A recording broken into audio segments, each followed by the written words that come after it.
Tafadhali karibu. Karibu. Asante sana. Ninaitwa Valentino Martin Kibaja, wengine wananiita Master Key. Nimejitokeza kuchukua fomu kuwania jimbo la Dodoma mjini. Nini kilichokusukuma? Kilichonisukuma kwa sababu cha kwanza mimi ni mwanachama hai wa Chama cha Mapinduzi. Lakini pili, jimbo la Dodoma mjini kama mnavyojua ni jimbo jipya baada ya majimbo kugawanywa.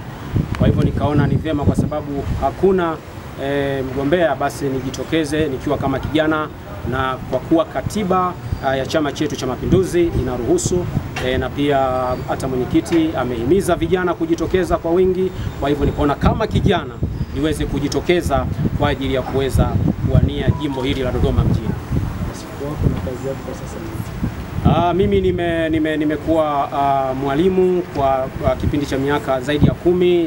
Tangu mwaka 2009 nimekuwa mwalimu, lakini nilitoka baadaye nikaenda kufanya kazi ofisi ya Rais, tume ya utumishi wa walimu, na tangu mwaka 2023 nilihamia chuo kikuu cha Dodoma nikiwa afisa mitihani, ambapo nimekuwa nikihudumu mpaka wakati huu na kuja kuchukua fomu.